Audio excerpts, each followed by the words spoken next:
Hello everyone, this is Erik, the Asian movie enthusiast, and this is my review of Emotion, a Japanese experimental short film from 1966 that was directed by Nobuhiko Obayashi. I must say, I've been extremely pleased with all of the recent Blu-ray releases for his films, which have allowed us to explore his filmography more than ever before. Very creative director, but Emotion was one of the first legitimate releases in the United States. It was included as a special feature within the Criterion release of House, which was released in 2010. The film itself was a film from the 1970s, though. But that was a big release for me, House on Blu-ray. And Emotion was a special feature, and it's a bizarre experimental short with a runtime of approximately 40 minutes, but I like it enough to do a separate review of it here. Now, the following plot synopsis was taken from the website J-Film Powwow. Emotion centers around a young girl named Emi, also a native of Onomichi, the setting of so many of Obayashi's films.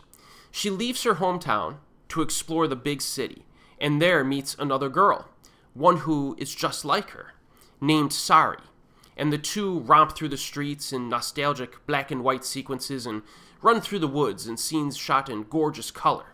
Meanwhile, Obayashi sets their adventures to a groovy jazz soundtrack and enlists Japanese film scholar, the experimental filmmaker in his own right, Donald Ritchie, to supply English narration. Now, this is a true genre bender of a film.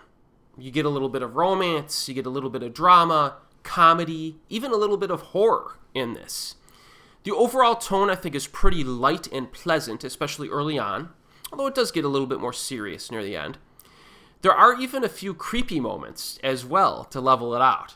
And you know you're in for a ride because the opening shot is a Japanese version of Count Dracula, walking in the forest in like a tinted yellowish green hue.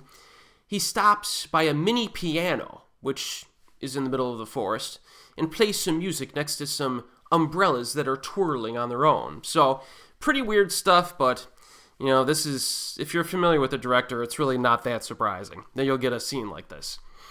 Now, this man quickly meets our protagonist, and the film goes from there. Very difficult to summarize the story at a high level. I could tell you that the movie basically consists of interactions between the girls and other characters, one of whom is Dracula, who can disguise himself as a normal human and walk in daylight. But if you're familiar with this director, you should know that the film consists of so many individual highlight moments that are delightfully nutty and are kind of difficult to describe. That's all I could say without spoiling things. It's mostly understandable, but there are some interpretations on what the entire film might mean. Emotion is not as crazy as House, in my opinion, but it still has that Obayashi energy to it. The visuals employ a variety of techniques. You get frenetic editing, but in an experimental and an unusually engaging way. You know, at times it's almost like a quick cutting montage. You know, the whole film almost feels like a quick cutting montage of things that happen, you know, with some intertitles between certain scenes showing single words, almost like a silent film. You get some scenes that are shot upside down and sideways.